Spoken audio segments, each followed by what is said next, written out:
नमस्कार, मी दीपक राऊत तुमचे स्वागत करतो आजच्या शेअर मार्केट अपडेटमध्ये. आज मार्केटनं सुरुवात एकदम ह्यूज मोठ्या गॅपअपनं झाली. Nifty almost 1200-1300 point, Sensex 3500 point, Nifty जवळपास 2000 पॉईंटच्या आसपास एक पॉझिटिव्ह गॅपअप ओपनिंग झालं. आणि याचं रिझन होतं काल रात्री अमेरिका आणि भारत यांच्यामध्ये अनाऊन्स झालेली ट्रेड डील. रात्री 10:30-11च्या आसपास मोदी आणि ट्रम्प यांचा फोन कॉल झाला आणि त्यानंतर अमेरिकेचे भारतातील राजदूत यांनी अनाऊन्समेंट केले की अमेरिका भारतावरील 25 आणि 50% काही केसेसमध्ये टेरिफच होतं ते 18%वर आणत आहे. आणि एक भारतासोबतची ट्रेड डील, एक मेगा ट्रेड डील आहे ही, आणि ट्रेड डील लवकरच साईन होईल याची घोषणा केली. आणि त्याचा इम्पॅक्ट काल रात्रीच गिफ्ट निफ्टीवर बघायला मिळाला. Gift Nifty almost 600-700 point positive गेली. आणि सकाळी होता बऱ्यापैकी ही न्यूजमुळं निफ्टीची प्री ओपनिंगची रिॲक्शनच 1200 पॉईंट तेजीची एकदम ट्रिमेंडस आली. 2 दिवसापूर्वी बजेटमध्ये STT हाईक केल्यामुळं मार्केटनं क्रॅश दिलेला 24,500पर्यंतचा मुवमेंट आपण बघितला. आणि परत आज 26,400 म्हणजे ऑलमोस्ट 2000 पॉईंटची मूव या 2-3 ट्रेडिंग सेशन्समध्ये झाली, याला आपण असं म्हणू शकतो. आणि ह्यूज गॅपअप ओपनिंगमुळं मार्केटमध्ये एक पॉझिटिव्हिटीचं वातावरण होतं. पण जे काही शॉर्ट कवरिंग फर्दर यायला पाहिजे होतं ते येऊ शकलं नाही. गॅपअप ओपनिंग झालं 26,300-400च्या आसपास, 400च्या आसपास. तिथून फ्रॅक्शनमध्ये मार्केट जे आहे ते खाली यायला सुरुवात झालं. कारण सिस्टीममध्ये बजेटमध्ये ज्या पद्धतीने STT हाईक झालेला, सिस्टीममध्ये भरपूर शॉर्ट्स पेंडिंग होते. 25,300पासून 26,000चे बरेच कॉल रायटर्स, ऑप्शन्स रायटर्स होते. आणि ऑलमोस्ट निफ्टी त्याच्याही वरती पॅनिकमध्ये उघडलेला. आणि बऱ्यापैकी पॅनिकमध्ये शॉर्ट कवरिंग येणं अपेक्षित होतं, पण ते तसं नाही आलं. उलटं प्रॉफिट बुकिंग आलं. जे लोक बाय साईडला ट्रॅप झालेले, अडकलेले, त्यांनी ती ऑपॉर्च्युनिटी एक्झिटसाठी घेतली. आणि बऱ्यापैकी जे काही बाय पोझिशन अडकलेले ते सगळे ऑलमोस्ट एक्झिट व्हायला सुरुवात झाली. आणि त्याच्या परिणामाने निफ्टी फ्रॅक्शनमध्ये हाय बनवून इमिजिएट खाली आला. आणि 25,700 आणि 800च्या आसपास एंटायर दिवसभर ट्रेड करत राहिला. यावना 25,600पर्यंत सुद्धा खाली आला. म्हणजे जे काही सिस्टीममध्ये शॉर्ट्स आहेत ते मला वाटतं अजून इंटॅक्ट आहेत. कारण मार्केट ज्या पद्धतीनं 1300 पॉईंट गॅपअप झालं 25,000वरून डायरेक्ट 26,300च्या आसपास, तो जो गॅप आहे 1300 पॉईंटचा, तो मला वाटते निश्चित मार्केट फिलअप करण्यासाठी खाली येऊ शकते. कारण जर मार्केटला वरती जायचं असतं, शॉर्ट्स मार्केटमधले कट व्हायचे असते, तर आज गॅपअप ओपनिंग नंतर निफ्टी 26,300वरून 26,500, 26,700 वगैरे जायला हवी होती. पण तसं न होता हायर लेवलवरून खाली येऊन जवळपास 600 पॉईंट पॉझिटिव्हमध्ये बंद दिला 25,700च्या आसपास. आणि जे काय दिवसभरामध्ये शॉर्ट कवरिंग एक्सपेक्टेड होते ते शॉर्ट कवरिंग आलं नाही. मार्केट तिथंच रेंज बाउंड करत राहिलं 25,700 आणि 800च्या या रेंजला, खाली 25,600पर्यंत सुद्धा आलेलं. त्यामुळे मला वाटते ओव्हरऑल मार्केटमध्ये अजून शॉर्ट्स आहेत, कट डाऊन झालेले नाहीत, रोल ओव्हर झालेत मे बी. आणि निफ्टीमध्ये जी काही ह्या ट्रेड डीलला न्यूजला घेऊन जी एक मोठी बूम रॅली येण्याची शक्यता होती ती थोडीशी आज जर क्लोजिंगला परत रॅली आली असती तर ती आपण कन्सिडर करू शकलो असतो असं मला वाटतं. ती एक फिजल आउट झाले मला वाटतं. आणि त्यामुळे मार्केटचा जो आता गॅप राहिला आहे 600 पॉईंटचा, 25,100 ते 25,700 हा जो गॅप आहे तो मला वाटतं येणाऱ्या ह्या वीकच्या ट्रेडिंग सेशनमध्ये कदाचित फिलअप होईल आणि मार्केट खाली येऊ शकतं तो गॅप फिल करण्यासाठी, असं मला एक वाटतं. बँक निफ्टीमध्ये सुद्धा जवळपास 1400 पॉईंटचा गॅपअप आहे, तो फिलअप करायला. बरेच स्टॉक जे आहेत ते गॅपअप ओपन झालेत. आणि अशा केसमध्ये जेव्हा एंटायर मार्केटच गॅपअप होते, निश्चित मला वाटते बाय द टाईम बिंग मार्केटचे एकवर स्टॉक जे आहेत ते खाली येतील. आणि परिणामी निफ्टीसुद्धा कदाचित गॅप जो आहे तो फिल करण्यासाठी थोडंसं खाली येऊ शकतो असं मला वाटतं. पण मोठी पॉझिटिव्ह गोष्ट आहे की आता जी अनसर्टिनिटी होती अमेरिकेसोबत ट्रेड डीलला घेऊन, ती आता कुठंतरी शमलेली दिसते. आणि ट्रेड डील झालेली आहे या अनाऊन्समेंटवर मार्केटसाठी हे एक पॉझिटिव्ह कारण आहे. त्यामुळे थोडंसं बघणं गरजेचं आहे की हा गॅप फिल इमिजिएट होणार काय, की थोडंसं वरती जाऊन परत खाली येईल, गॅप फिलअप करायला येईल. गॅप हा निश्चित फिल होईल असं मला वाटतं. ह्या वीकमध्ये असेल नाही तर पुढच्या वीकमध्ये, ते आपल्याला उद्याच्या 1-2 दिवसाच्या मूवमध्ये समजून येईल. जर फर्दर रिकव्हरी आली तर थोडंसं वेळानं येईल. जर फर्दर प्रॉफिट बुकिंग उद्या परवा आलं तर उद्या परवामध्येच कदाचित गॅप फिल होऊ शकतो. त्यामुळे थोडंसं कॉशियस राहणं गरजेचं आहे. न्यूज पॉझिटिव्ह आहे, मूड पॉझिटिव्ह आहे, पण हा जो गॅप आहे तो टेक्निकल लेवल्सनुसार तो गॅप फिल होणं गरजेचं आहे. तसं नाही झालं तर पुढे जाऊन तो गॅप फिल व्हायला येईल असं मला वाटतं. त्यामुळे थोडंसं कॉशियस राहणं गरजेचं आहे. पण मार्केटमधली अनसर्टिनिटी आता बऱ्यापैकी कमी होत चाललेली आहे.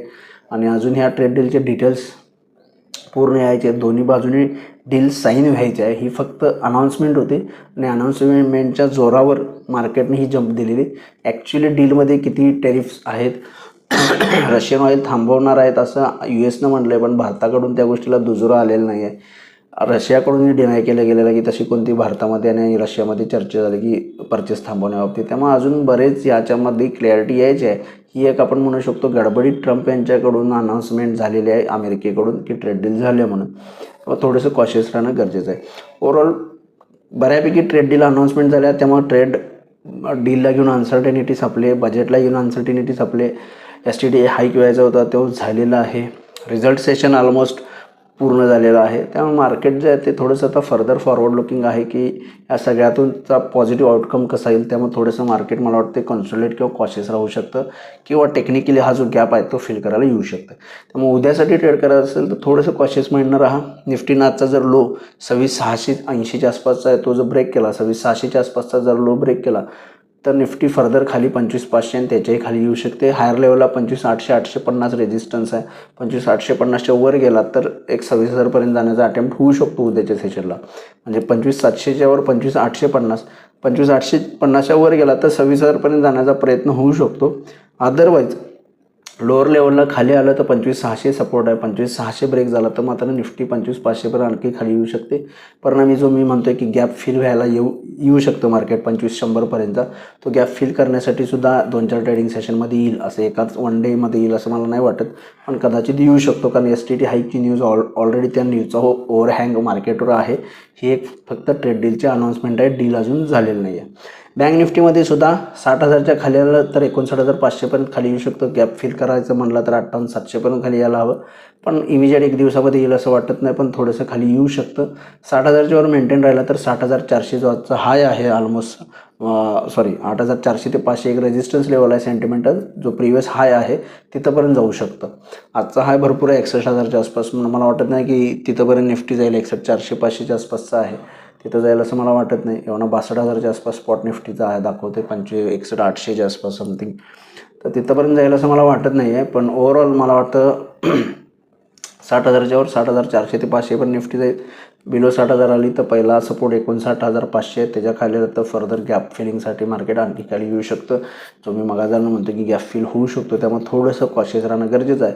पण बऱ्यापैकी अनसर्टेनिटी त्या मार्केटमध्ये क्लिअर होते. फक्त उद्या बॅक टू बॅक बाईंग येते का बघणं गरजेचं आहे. जर उद्या सेलिंग आलं तर फर्दर खाली येऊ शकतं. जर बाईंग आलं तर किती लेवलपर्यंत जाऊन येईल असं ते बघणं गरजेचं आहे. कारण FIची विक्री अजून चालू आहे. मला वाटतं ते ट्रेड डीलच्या एका अनाऊन्समेंटमुळे लगेच FIs बाईंग करायला सुरुवात करतील. त्यामुळे थोडंसं कॉशियस राहणं गरजेचं आहे. काल FIने 1,859 करोडची विक्री केली. DIs बाय करत आहेत 2,400 करोडचं, पण FIची विक्री आहे ती कन्सर्न आहे. आणि ट्रेड डीलच्या होप्समुळे मार्केट गॅपअप झाला आहे. तो गॅप आहे तो फिल करायला येऊ शकतो हे मी परत पुन्हा सांगून. त्यामुळे थोडंसं कॉशियस राहा. थोडेसे हायर लेवलला प्रॉफिट बुकिंगची शक्यता नाकारता येत नाही. जर निफ्टी 26,000च्या वर गेला आणि बँक निफ्टी 60,500च्या वर गेला तर मात्र थोडंसं फर्दर हायर लेवल 26,400-500च्या येऊ शकतात. अदरवाईज 26,000च्या जोपर्यंत खाली आहे तोपर्यंत गॅप फिल होण्याची पूर्ण आणि दाट शक्यता आहे. आज NSEमध्ये 2,494 शेअर्स वाढले, त्या बाजूला 547 शेअर्स पडलेत. निफ्टीमध्ये 46 शेअर्स वाढले, त्या बाजूला 4 शेअरमध्ये पडझड आहे. वाढणाऱ्या शेअर्सची संख्या NSEमध्ये आणि निफ्टीमध्ये दोन्हीकडे जास्त आहे. सेक्टर इंडिसेसमध्ये सगळे एंटायर सेक्टर्स पॉझिटिव्ह आणि गॅपअपमध्ये आहेत आणि पॉझिटिव्हमध्ये बंद झाले आहेत. त्यामध्ये banks, IT, realty, energy, public sector enterprises, metal, auto, mid cap, small cap सगळे सेक्टर्स चांगले 2-3% आसपास पॉझिटिव्ह आहेत. ग्लोबल मार्केटमध्ये मात्र तशी काही मुवमेंट नाही फारशी. युरोपियन मार्केट्स मिक्स होते, 10-20 पॉईंट प्लस मायनस.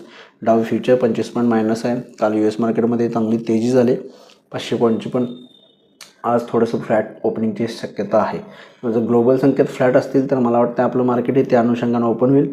बघणं गरजेचं आहे की ट्रेड डीलच्या होप्सनंतर बॅक टू बॅक बाईंग येतं का गॅप फिलिंग होण्याचा प्रयत्न इमिजिएट बेसिस लावून खाली थोडं प्रॉफिट बुकिंग येतं. तर बघा उद्या मार्केट कशा पद्धतीनं बिहेव होते. माझा व्हिडिओ ऐकला त्याबद्दल धन्यवाद. माझा व्हिडिओ जास्तीत लाईक करा, शेअर करा, माझ्या चॅनल सबस्क्राईब करून डेली अपडेटसाठी बेल आयकॉनला क्लिक करा. धन्यवाद.